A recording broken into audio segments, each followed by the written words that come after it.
नमस्कार, राज की बात लेकर हाजिर हूं मैं राज ठाकुर आपके साथ। आज बात होगी गठबंधन की, चाहे वो राष्ट्रीय स्तर पर हो या फिर हरियाणा में। तमाम सवालों के जवाब आपको मिलेंगे। सबसे पहला सवाल, क्या 2024 से पहले विपक्ष राष्ट्रीय स्तर पर एकजुट हो पाएगा? 2024 में बिहार के मुख्यमंत्री नीतीश कुमार क्या विपक्ष का चेहरा होंगे? क्या हरियाणा में चल रहे बीजेपी जेजेपी गठबंधन से सब ठीक होगा? 2024 में क्या रहेगी गठबंधन को लेकर स्थिति? गठबंधन को लेकर क्यों तेज हो गई बयानबाजी? क्या इनेलो से गठबंधन को तैयार होगी कांग्रेस? हरियाणा में कब कब गठबंधन में सरकार बनी? इन्हीं तमाम सवालों के इर्द गिर्द हमारा आज का कार्यक्रम रहने वाला है। आप देखते रहिए राज की बात।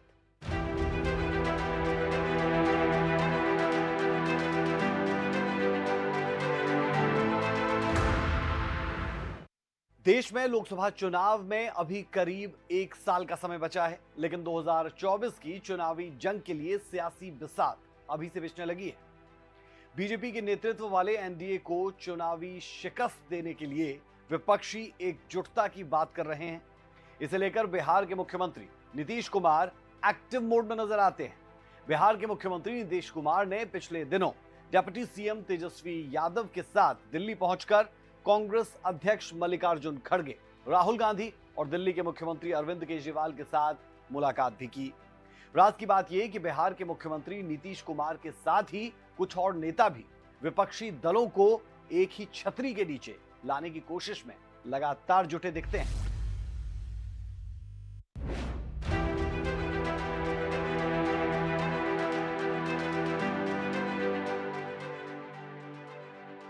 दो 2024 के लिए एकजुट हो पाएगा विपक्ष? नीतीश कुमार बन पाएंगे गेम चेंजर? क्या 2024 में विपक्ष अपनाएगा 2004 का फॉर्मूला? लोकसभा चुनाव में अभी करीब 1 साल का समय बचा है, लेकिन 2024 की चुनावी जंग के लिए सियासी बिसात अभी से बिछने लगी है। प्रधानमंत्री नरेंद्र मोदी के खिलाफ 2024 के लोकसभा चुनाव में विपक्षी एकता के लिए बिहार के मुख्यमंत्री नीतीश कुमार अब पूरे दमखम के साथ जुट गए हैं। माना जा रहा है कि कांग्रेस ने नीतीश को विपक्षी दलों को एकजुट करने की जिम्मेदारी दी है। नीतीश कांग्रेस की लिखी विपक्षी एकता की पटकथा को अमली जामा पहनाने के मिशन में जुटे हैं। साल 2024 के आम चुनाव से पहले फिर से 2004 की ही तर्ज पर कांग्रेस ने समान विचारधारा वाले दलों से गठबंधन की बात कही है। नीतीश कुमार भी पूरे देश का दौरा करने का ऐलान कर चुके हैं। विपक्षी एकजुटता की बातें हो रही हैं, मेल मिलाप का दौर चल रहा है। कई नेता विपक्षी दलों को एक मंच पर लाने की मुहिम छेड़े हुए हैं, लेकिन पीएम मोदी के मुकाबले विपक्ष का चेहरा कौन होगा, इसे लेकर कोई भी अपने पत्ते नहीं खोल रहा है। वहीं कांग्रेस 2024 के लोकसभा चुनाव में नरेंद्र मोदी से मुकाबला करने और उन्हें सियासी मात देने के लिए 2004 वाले गठबंधन फॉर्मूले पर आगे कदम बढ़ा रही है। कांग्रेस ने साफ किया है कि 2024 में समान विचारधारा वाले दलों के साथ गठबंधन करने की कवायद की जाएगी। 2004 के लोकसभा चुनाव में कांग्रेस ने कुल 417 उम्मीदवार उतारे थे, जिनमें से 145 जीते थे। वहीं बीजेपी ने 364 सीटों पर चुनाव लड़ा, जिनमें 138 पर जीत मिली थी। कांग्रेस सबसे बड़ी पार्टी बनकर उभरी थी। कांग्रेस की सफलता के पीछे खासकर वो 5 राज्य थे जहां पर गठबंधन कर चुनाव लड़ा गया था, और इन राज्यों में कांग्रेस और उसके सहयोगी दलों ने 1999 के चुनाव की तुलना में 2004 में पूरा गेम ही बदल दिया था। काबिले गौर है कि कांग्रेस 2024 के लोकसभा चुनाव में 2004 के फॉर्मूले पर विपक्षी एकता बनाने की कवायद जरूर कर रही है, लेकिन इसकी राह आसान नहीं है। 20 साल में देश की सियासत काफी बदल गई है। कांग्रेस 2004 की तरह मजबूत नहीं है, तो उस समय साथ रहे कई क्षेत्रीय दल भी साथ छोड़ चुके हैं। दूसरी तरफ बीजेपी ने हिंदुत्व और राष्ट्रवाद के मंत्र पर धीरे धीरे अपना मजबूत वोट बैंक बना लिया है। ऐसे में सवाल यही है कि क्या 2024 के लोकसभा चुनाव में 2004 के गठबंधन वाले फॉर्मूले से विपक्ष बीजेपी को चुनौती दे पाएगा? सूर्या समाचार के लिए ब्यूरो रिपोर्ट।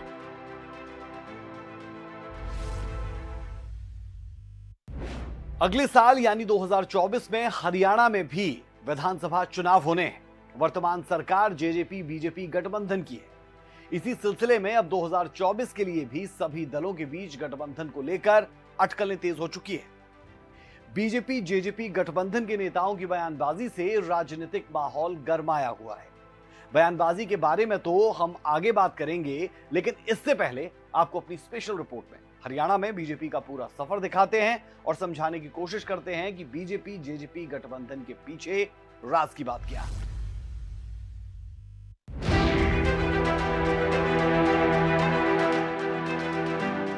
बीजेपी में अटल युग के कुछ सालों को अगर छोड़ दें तो बीजेपी तमाम कोशिशों के बावजूद कुछ खास करिश्मा नहीं कर पा रही थी। लेकिन जैसे ही बीजेपी ने मोदी युग में प्रवेश लिया, मानो चारों दिशाओं की हवा मोदी के इशारों पर बहने लगी हो।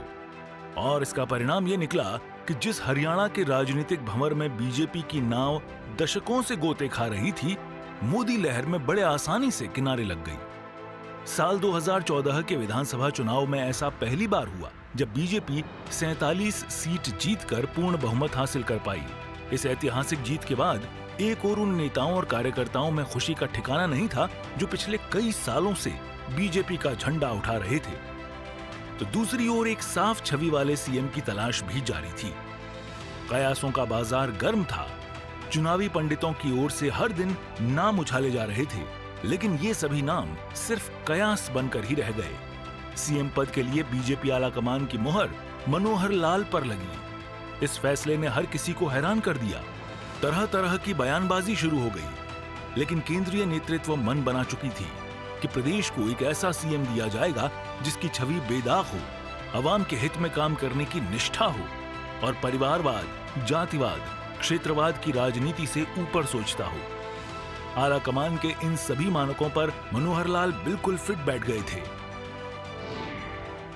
पहली बार विधानसभा चुनाव जीतकर मनोहर लाल सीएम बने थे, लेकिन उनके सामने चुनौतियों की फेहरिस्त छोटी नहीं थी और इन सबसे निपटना मानो लोहे के चने चबाने जैसा हो। लेकिन दिन, महीने और साल बीतते गए और मनोहर छाप प्रदेशवासियों पर छपती चली गई। फिर साल 2019 का वो साल आया जब हरियाणा में बीजेपी अपने कामकाज को लेकर चुनावी मैदान में थी और दांव मनोहर लाल पर ही लगा था। नारा था, अब की बार 75 पार। चुनाव से पहले तक हवा का रुख भी यही बता रहा था, लेकिन आखिरी समय में हवा ने अपना रुख बदल लिया और बीजेपी को इस बार महज 40 सीटों से संतोष करना पड़ा और गठबंधन की सरकार सत्ता में आई, जिसके मुखिया एक बार फिर से सीएम मनोहर लाल बने। सरकार बनाने का हमारा जो क्लेम है वो हमने प्रस्तुत किया और इसमें सामूहिक रूप से भारतीय जनता पार्टी और जननायक जनता पार्टी तथा 7 निर्दलीय विधायक, ऐसे कुल मिलाकर 57 विधायकों का ये जो दल है, एक सरकार बनाने का हमने दावा पेश किया। उसको राज्यपाल महोदय ने स्वीकार कर लिया है और उन्होंने हमें निमंत्रण दिया है अगली सरकार बनाने का। और कल के लिए, कल अर्थात 27 अक्टूबर दीपावली का दिन, उन्होंने निमंत्रण दिया है कि शपथ ग्रहण का कार्यक्रम किया जाए और कल दोपहर 1:15 बजे हमने जो गणमान्य व्यक्ति हैं, जो कि राजभवन में ही यह शपथ ग्रहण होगा। जिस प्रकार से प्रदेश के अंदर एक स्टेबल गवर्नमेंट चले, भारतीय जनता पार्टी, जननायक जनता पार्टी ने मिलकर लिया है और बेहद खुशी की बात है कि हरियाणा प्रदेश के अंदर स्थिर सरकार 5 साल हम मिलकर आगे बढ़ाने का काम करेंगे। बता दें कि हरियाणा में बीजेपी ने अस्तित्व में आने से पहले 4 चुनावों में अकेले ताल ठोकी थी। 1991 में बीजेपी को 9.43% वोट हासिल हुआ और महज 2 सीट ही वो जीत पाई थी। शाहबाद से खरेती लाल और महेंद्रगढ़ से रामविलास शर्मा जीते थे। बाकी के सभी उम्मीदवारों की जमानत जब्त हो गई थी। 2005 के विधानसभा चुनाव में वोट प्रतिशत में थोड़ी सी उछाल आई। बीजेपी को 10.36% वोट मिले, लेकिन ये सीटों में तब्दील नहीं हो पाया। महज 2 सीटों से ही बीजेपी को संतोष करना पड़ा। नारनौंद हलके से रामकुमार गौतम और हसनगढ़ क्षेत्र से नरेश कुमार जीते। 75 उम्मीदवारों की जमानत जब्त हो गई। 2009 में विधानसभा चुनाव में एक बार फिर से प्रतिशत घटकर 9.04 रह गया। इस बार बीजेपी 4 सीट जीतने में कामयाब रही। 2014 में बीजेपी पूर्ण बहुमत के साथ सत्ता में आई। 47 सीटों पर जीत दर्ज करते हुए 33.24% वोट हासिल किए। इस चुनाव में बीजेपी के 12 प्रत्याशियों की जमानत भी जब्त हुई थी। जींद उपचुनाव में जीत के बाद बीजेपी की सीटों की संख्या 48 हो गई थी। साल 2019 का चुनावी नारा इस बार 75 के पार के साथ चुनावी मैदान में बीजेपी उतरी, लेकिन कुछ खास कमाल नहीं कर पाई। बहुमत से दूर बीजेपी को महज 40 सीटों से संतोष करना पड़ा। इस बार बीजेपी के वोट प्रतिशत में 3% का उछाल जरूर आया। ये वोट प्रतिशत सीट में तब्दील नहीं हो सका। बीजेपी को जेजेपी के साथ गठबंधन में सरकार बनानी पड़ी। सार्वजनिक तौर पे दीवार पे लिखा हुआ है कि मजबूरी का गठबंधन है, क्योंकि बीजेपी को उस वक्त 40 सीट थी, 46 सरकार बनाने के लिए चाहिए विधायक। तो हालांकि इंडिपेंडेंट्स एमएलए और गोपाल कांडा उनके साथ थे, लेकिन वो अस्थिर सरकार रहती। इस समय बीजेपी जेजेपी के साथ मिलकर गठबंधन में सरकार चला रही है, जो सभी बयानबाजी के इतर पिछले 3.5 सालों से सुचारू रूप से चल रहा है। 2024 में आगे क्या होगा? क्या 2024 का चुनाव भी बीजेपी जेजेपी साथ मिलकर लड़ेंगे? ये तो भविष्य के गर्भ में है। सूर्या समाचार के लिए ब्यूरो रिपोर्ट। बीजेपी नेता और पूर्व केंद्रीय मंत्री चौधरी बीरेंद्र सिंह ने अपने बयानों से प्रदेश की राजनीति को गरमा दिया। राज की बात यह कि चौधरी बीरेंद्र सिंह गठबंधन के पक्ष में नहीं है। वहीं बीरेंद्र सिंह के गठबंधन के खिलाफ बयानों को लेकर जेजेपी के राष्ट्रीय अध्यक्ष अजय चौटाला ने उन पर जमकर हमला भी बोला। देखिए हमारी अगली रिपोर्ट में कैसे बीरेंद्र सिंह और अजय चौटाला आमने सामने आ गए।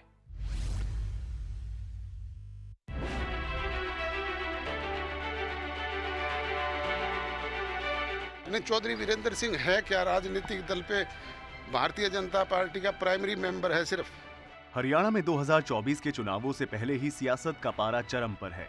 चुनावी आहट से पहले ही नेताओं का एक दूसरे पर वार पलटवार भी तेज हो गया है। दरअसल पूर्व केंद्रीय मंत्री वीरेंद्र सिंह ने कहा था कि जेजेपी को बीजेपी में मर्ज हो जाना चाहिए। इसी को लेकर जेजेपी के राष्ट्रीय अध्यक्ष अजय चौटाला ने बीजेपी नेता बीरेंद्र सिंह पर निशाना साधा। दरअसल जब बीरेंद्र सिंह के गठबंधन के खिलाफ बयानों को लेकर अजय चौटाला से सवाल पूछा तो वे भड़क गए और कहा कि बीरेंद्र सिंह बीजेपी के सिर्फ प्राथमिक सदस्य हैं। आज जब हम गठबंधन में हैं तो आप दूसरी बात करते क्यों, बार बार दोहराते क्यों, मुझे ये बताइए। आप किस लिए दोहराते, किस लिए ये बात? नहीं, आप अपने चौधरी वीरेंद्र सिंह है क्या राजनीतिक दल पे भारतीय जनता पार्टी का प्राइमरी मेंबर है सिर्फ। प्राइमरी मेंबर को अधिकार नहीं है, पार्टी हाईकमान को अधिकार है।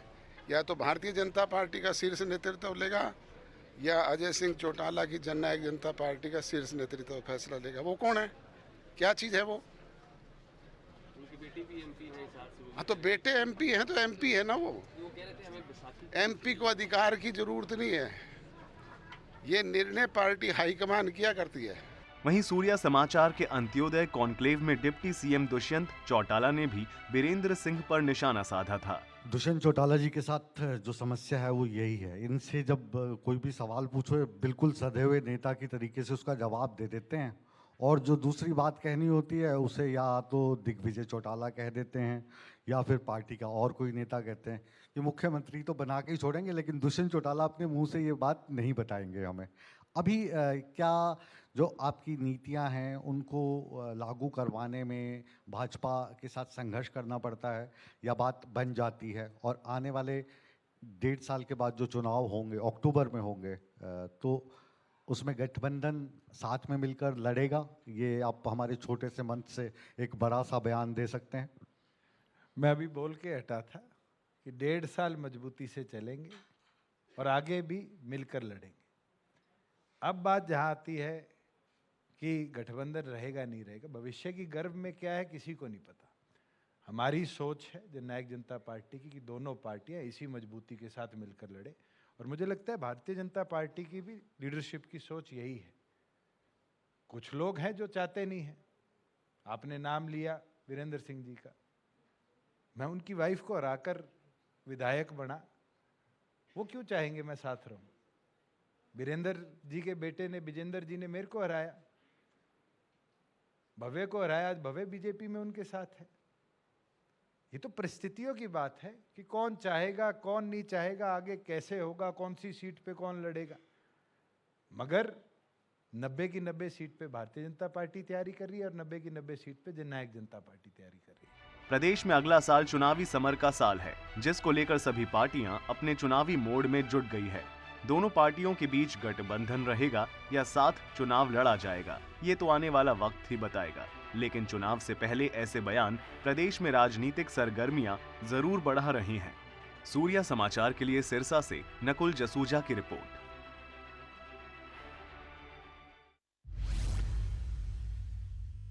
तो चलिए बात कर लेते हैं आईएनएलडी की, यानी इनेलो की। फिलहाल इस पार्टी से एक ही विधायक है और वो है अभय सिंह चौटाला।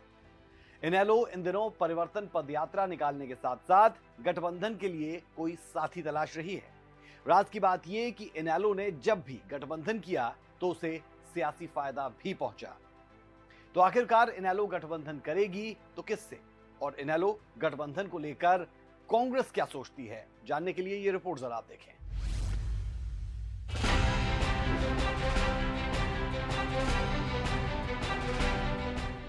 बीजेपी का सुपना साफ करने के लिए अगर हमें गठबंधन भी करना पड़ा तो कोई गुरेज नहीं है। कांग्रेस अपने आप में सक्षम है। हरियाणा में 2024 में विधानसभा चुनाव है।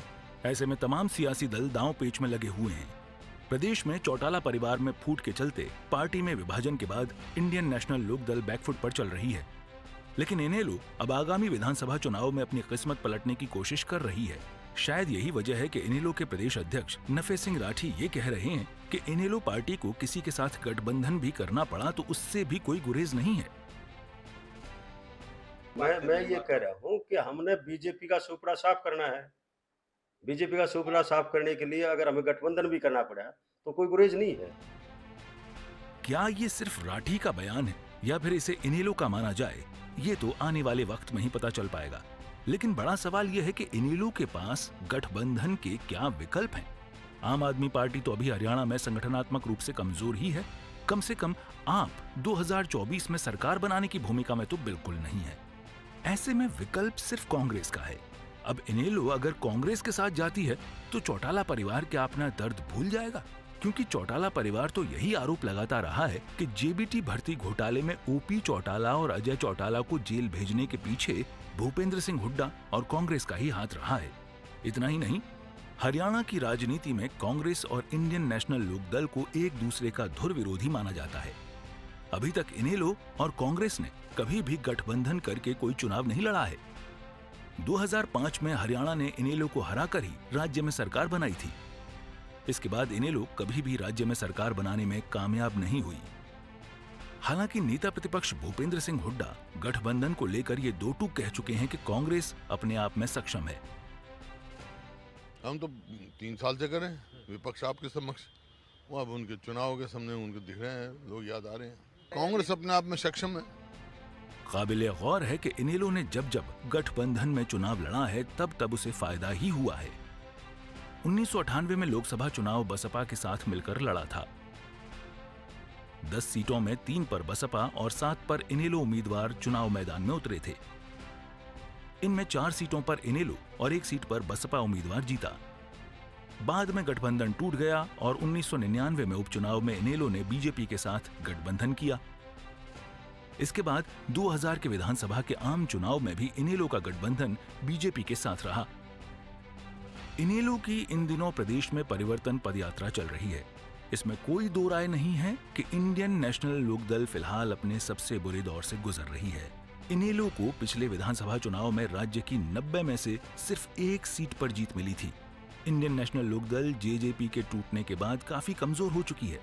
बड़ा सवाल यही है कि क्या गठबंधन से इनेलो को 2024 में संजीवनी मिल पाएगी, और इनेलो गठबंधन करेगी तो आखिर किस सियासी दल से, ये देखना भी अपने आप में दिलचस्प होगा। सूर्या समाचार के लिए रेवाड़ी से नवीन शर्मा और दिल्ली से विनय सिंह की रिपोर्ट।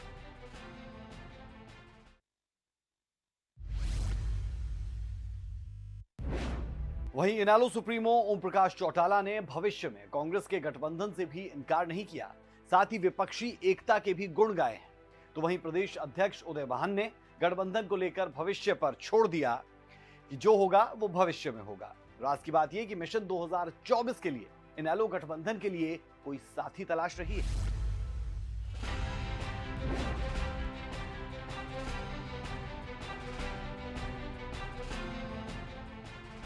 इनेलो सुप्रीमो ओपी चौटाला इन दिनों गठबंधन के रथ पर सवार होकर हरियाणा को फतेह करने का ख्वाब देख रहे हैं। हरियाणा के 5 बार मुख्यमंत्री रहे और 7 बार विधायक चुने गए ओम प्रकाश चौटाला मिशन 2024 को लेकर लगातार तैयारी तो कर ही रहे हैं, साथ ही गठबंधन के पक्ष में भी बोलते हुए लगातार दिख रहे हैं। हमारी हार्दिक इच्छा है कि हम सभी राजनीतिक पार्टियों के अग्रणी नेताओं को इकट्ठा करें और इकट्ठा करके किसी एक के हाथ में देश के हुकूमत सौंपने के बजाय लोगों के हाथ में सौंपने। अपने आप से मसले हल हमने तो बीजेपी से भी गठबंधन किया हुआ है। मैंने ये कहा है कि हम नहीं करेंगे। हमारा किसी से कोई द्वेष नहीं है। जो पार्टी हमारा साथ देगी, लोगों की भलाई के काम करेगी, उसके साथ बढ़ाएंगे। हम सौदेबाज नहीं है। वहीं दूसरी तरफ हरियाणा कांग्रेस के प्रदेश अध्यक्ष उदय भान का इनेलो से गठबंधन को लेकर कहना है कि अभी इसकी कोई संभावना नहीं है। गठबंधन को लेकर जो है वो काफ़ी कयास जो है वो लगा, काफ़ी अटकलें सामने आ रही हैं, र्यूमर्स हो कहें या फिर कुछ और कहें। इनेलो का कांग्रेस के साथ दिखाई दे रहा है और वहीं भाजपा जसपा गठबंधन पर भी काफ़ी जो है वो बयानबाजी जो है वो शुरू हो रही है। किस तरीके से देखते हैं? नहीं, हमें तो किसी गठबंधन की आवश्यकता ही नहीं है। हमारे पास तो 90 के 90 विधानसभा में, 10 के 10 लोकसभा में मजबूत प्रत्याशी हमारे पास है। अगर कोई गठबंधन की बात कर रहा है तो जो समय परिस्थिति के अनुसार उसमें फैसला लिया जाएगा। अभी मैं समझता हूँ कि अभी कोई आवश्यकता नहीं है। गठबंधन होने के कयास जो हैं उस पर जो है वो पूर्ण विराम नहीं है। वो गठबंधन किया भी जा सकता है। जिस तरीके से पूर्व मुख्यमंत्री ओपी चौटाला जो जिस तरीके से बयान सामने आ रहा है कि बीजेपी को रोकने के लिए जो है वो सभी विपक्षी दलों को जो है वो एकजुट होना पड़ेगा। क्या क्या बात करते हैं, हमारे सामने कोई बात आएगी तब हम उस पर विचार करेंगे। अभी हमारे समक्ष कोई बात नहीं। कुल मिलाकर इनेलो सुप्रीमो ओपी चौटाला ने भविष्य में कांग्रेस के गठबंधन से भी इनकार नहीं किया है, साथ ही विपक्षी एकता के भी गुण गाए हैं। तो वहीं प्रदेश अध्यक्ष उदय भान ने गठबंधन का फैसला भविष्य पर छोड़ दिया है। सूर्य समाचार के लिए नूंह से अनिल मोहनिया और चंडीगढ़ से रवि चंदेल की रिपोर्ट। हरियाणा में गठबंधन की राजनीति कोई नई नहीं। इसकी शुरुआत तो हरियाणा के गठन के साथ ही शुरू हो गई थी और वर्तमान समय में भी गठबंधन की ही सरकार है। हालांकि राज की बात यह कि हरियाणा की राजनीतिक पार्टियां भले अपने नफे के लिए दूसरी पार्टी से गठबंधन कर सत्ता की चाबी ले लेती है, लेकिन हरियाणा की सियासत में गठबंधन कभी ज्यादा देर नहीं टिक पाया। हम ऐसा क्यों कह रहे हैं, ये समझने के लिए आपको हमारी ये स्पेशल रिपोर्ट देखनी चाहिए।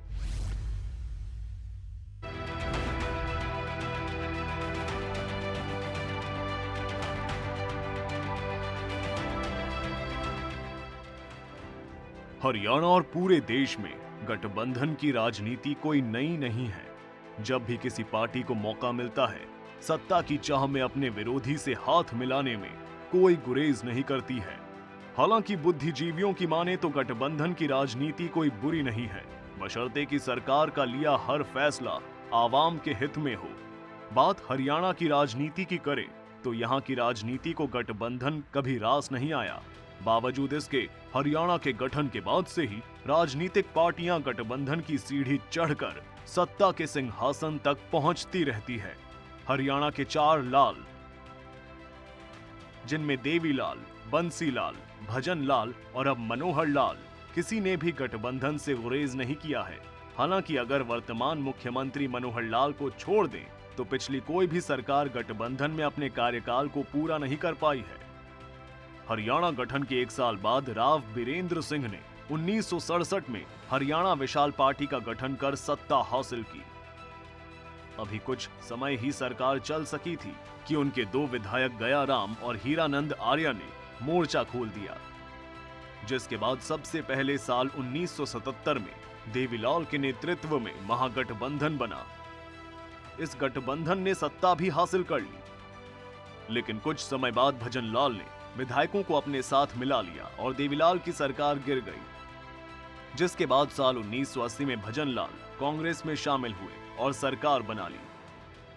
वर्तमान समय में बीजेपी का जेजेपी के साथ गठबंधन है। जेजेपी कभी इनेलो का ही हिस्सा हुआ करती थी, वहीं इनेलो जिसकी सरकार सालों पहले बीजेपी की वजह से गिर गई थी। दरअसल बीजेपी ने साल 1987 में चौधरी देवीलाल के साथ गठबंधन कर सरकार बनाई और ओम प्रकाश चौटाला प्रदेश के मुखिया बने, लेकिन बीजेपी ने गठबंधन तोड़ लिया और सरकार अल्पमत में चली गई। साल 1996 में बंसीलाल ने कांग्रेस से अलग होकर हरियाणा विकास पार्टी बनाई और बीजेपी से गठबंधन कर सत्ता में आई, लेकिन साल 1999 में बीजेपी ने समर्थन वापस लिया और बंसीलाल की सरकार चली गई। इस बीच फिर से इनेलो और बीजेपी के गठबंधन से चौटाला सत्ता की सीढ़ी चढ़ गए। हालांकि ये गठबंधन भी लंबा नहीं चला और इनेलो सरकार अल्पमत में आ गई, जिसकी वजह से इनेलो ने केंद्र में बीजेपी से समर्थन वापस ले लिया। इस बीच हुए लोकसभा चुनाव में इनेलो ने बीएसपी से गठबंधन किया, लेकिन ये गठबंधन भी लंबा नहीं चल पाया। हरियाणा में गठबंधन की राजनीति कुछ समय के लिए स्थिर रहने के बाद फिर से साल 2008 लोकसभा चुनाव में बीजेपी और इनेलो ने गठबंधन किया, लेकिन ये गठबंधन भी महज 1 साल ही चला। 2009 के विधानसभा चुनाव में हरियाणा जनहित कांग्रेस और बीजेपी का गठबंधन हुआ और फिर वैचारिक मतभेद हो गए। साल 2014 के चुनाव में हरियाणा जनहित कांग्रेस और बीएसपी के बीच गठबंधन हुआ, लेकिन ये भी लंबा नहीं चल सका। नेताओं के, जेजेपी के भी और बीजेपी के नेताओं का ये कहना है कि ये गठबंधन चुनाव के बाद हुआ था, सरकार बनाने के लिए हुआ था और ये सरकार के कार्यकाल होने तक ही गठबंधन है। 2024 के चुनाव में गठबंधन होगा नहीं होगा वो तो कहते उसी वक्त ही बताएंगे, पर अंदरूनी तौर पे बीजेपी के अधिकतम नेता राज्य स्तर के वो चाहते हैं कि बीजेपी अकेले ही लड़े। जाहिर है हरियाणा का राजनीतिक इतिहास इस बात का गवाह है कि हरियाणा को गठबंधन पसंद नहीं है। वर्तमान समय में बीजेपी भी गठबंधन में है, लेकिन क्या ये गठबंधन आगे भी कायम रहेगा, ये देखना दिलचस्प होगा।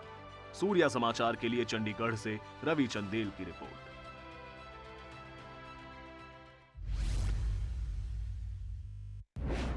तो आज राज की बात में हमने आपको हरियाणा में गठबंधन का गठजोड़ समझाया। अब 2024 से पहले क्या विपक्षी एकजुटता मोदी फैक्टर पर भारी पड़ पाएगी और हरियाणा में बीजेपी जेजेपी गठबंधन का क्या होगा, ये तो भविष्य के गर्भ में है। फिलहाल के लिए राज की बात में इतना ही। कल फिर मिलेंगे एक और खबर के साथ, जिसके हर पहलू की बारीकियों तक जाकर आपके सामने रखेंगे राज की बात। इजाजत दें, नमस्कार।